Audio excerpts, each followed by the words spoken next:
شهر رمضان الذي أنزل فيه القرآن هدى للناس. Tentang dosa ini Ustaz, apalagi kalau masih pengantin muda Ustaz, hasratnya masih menggebu-gebu Ustaz ya, Masya Allah. Jadi kadang tidak tahan Ustaz, siang-siang kita berhubungan dan menerobos langgaran-langgaran di siang hari di bulan Ramadan. Monggo Ustaz dijelaskan Ustaz. Nah, bismillah, alhamdulillah, salatu wassalamu ala rasulillah, amma ba'd. Sebagaimana kita ketahui bahwasanya di antara keutamaan puasa itu kan pahalanya hanya Allah yang mengetahui. Fa innahu li wa ana ajzi bihi. Sungguhnya puasa itu adalah untukku dan aku yang akan membalas secara langsung. Kenapa di sini Allah sendiri yang membalasnya, mengganjarnya secara langsung? Karena seseorang itu taroka ta'amahu wa syarabahu wa syahwatahu li ajli. Karena orang itu meninggalkan makanan, minuman dan syahwatnya ya karena Allah Subhanahu wa taala. Jadi di antara tujuan dari puasa ini adalah menahan diri di samping dari makanan dan minuman, maka juga untuk meninggalkan syahwat yang diharamkan oleh Allah Subhanahu wa taala di siang hari. Itu tidak diperbolehkan.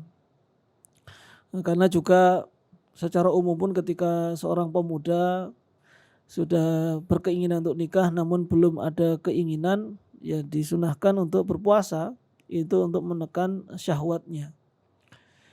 Maka ketika seorang melakukan ibadah puasa wajib di bulan Ramadan ini, di antara yang harus ditinggalkan tadi adalah syahwatnya, yaitu berhubungan badan dengan istrinya, apalagi dengan yang lainnya di Ramadan ataupun di luar Ramadan itu tidak boleh ya. Nah, kalau itu bukan istrinya. Dan kepada istrinya yang hukum asalnya itu adalah halal, maka ketika di bulan Ramadan diharamkan, yaitu selama terbitnya fajar sampai terbenamnya matahari. Karena ini merupakan larangan dari Allah, larangan dari Rasulnya, berarti otomatis kalau ada orang yang melanggarnya, ya dia akan mendapatkan dosa. Dan mendapatkan dosa, puasanya pun juga pada saat itu menjadi batal. Tidak akan diterima oleh Allah Subhanahu wa taala.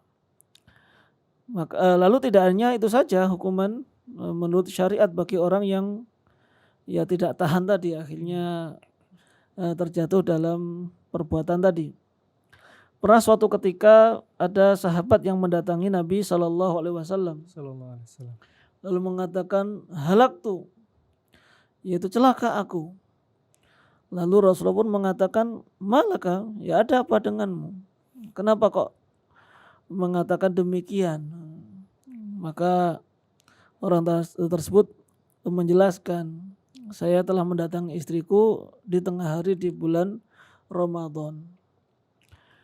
Lalu Rasulullah SAW memberikan kafarah bagi orang yang melakukan hal tersebut di tengah hari bulan Ramadan, maka wajib untuk membayar kafarah.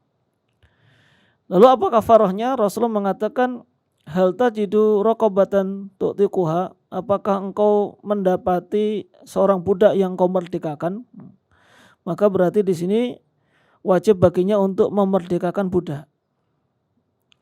Namun orang tadi justru mengatakan, enggak ada. Artinya karena memang enggak punya uang untuk memerdekakan budak. Kalau budak ada, tapi tidak bisa memerdekakan.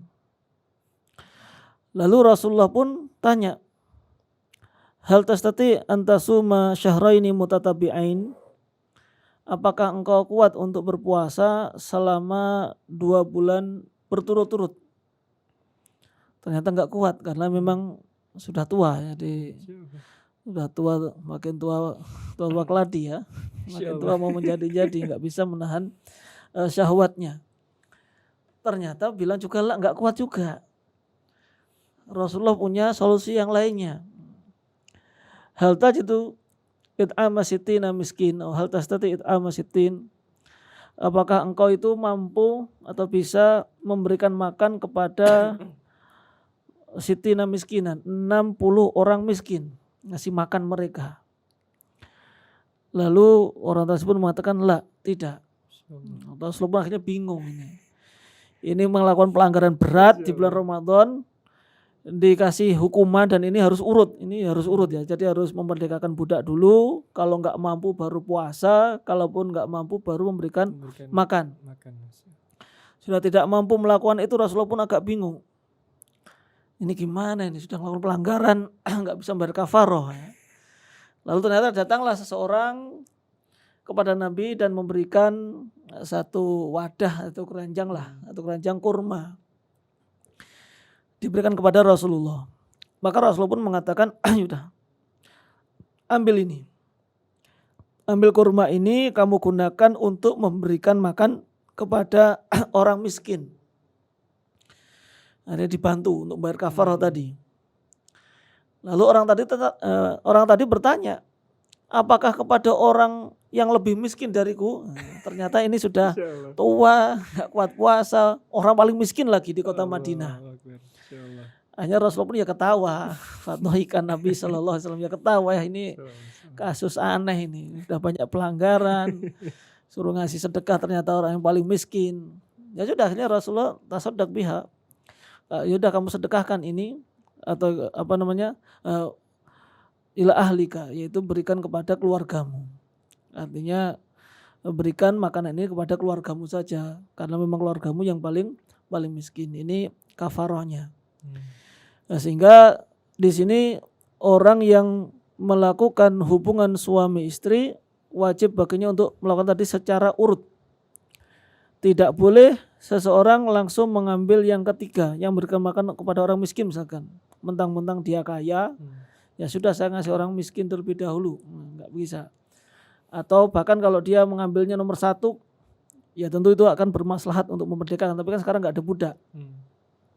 Maka dia harus puasa terlebih dahulu. Selama 2 bulan atau selama 60 hari berturut-turut.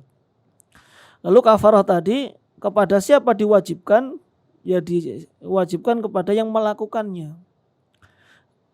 Apakah istri itu juga diwajibkan? Ya kalau memang istrinya tadi, ya bisa jadi istrinya juga ngajak, istrinya juga mau saja sejak awal dengan sukarela, ya itu dua-duanya kena. Tapi kalau istrinya itu dipaksa, mungkin dipaksa oleh suaminya berhubungan, maka di sini istrinya tidak berkewajiban untuk membayar kafarah tadi. Nah di sini ya hendaknya seorang muslim tidak bermudah-mudahan dalam hal ini, benar-benar menjaga syahwatnya sehingga bisa memanfaatkan juga untuk ibadah, ataupun kalaupun tidak kuat ya malam hari itu masih diperbolehkan ya, tidak harus di siang hari. Meskipun ada yang punya hilah ini, ada yang punya hilah itu tipu daya atau akal-akalan. Karena kan puasa nggak wajib bagi orang yang musafir. Akhirnya dia safar dulu, melakukan perjalanan dulu, baru kemudian melakukannya di tempat yang safar tadi. Apakah seperti ini diperbolehkan? Maka Allah Subhanahu Wa Taala mengetahui hati mereka, tujuan mereka apa. Kalau memang tujuan mereka mungkin ya memang safar dan bagi mereka boleh tidak berpuasa, makanya boleh-boleh saja. Tapi kalau itu hanya sebagai tipu daya, maka Allah pun juga mengetahui itu mereka tujuannya untuk apa. Sehingga ya hendaknya juga tidak melakukan hal tersebut, apalagi safar dengan tujuan untuk bisa berhubungan tadi hendaknya tidak dilakukan. Wallahu ta'ala alam. Masya Allah. Syukran jazakumullah khairan Ustaz atas pemaparannya, Masya Allah. Untuk para pemirsa sekalian, insya Allah serial Ramadan akan kami tayangkan setiap hari di bulan Ramadan. Syukran jazakumullah khairan. Wassalamualaikum warahmatullahi wabarakatuh. Surabaya Mengaji.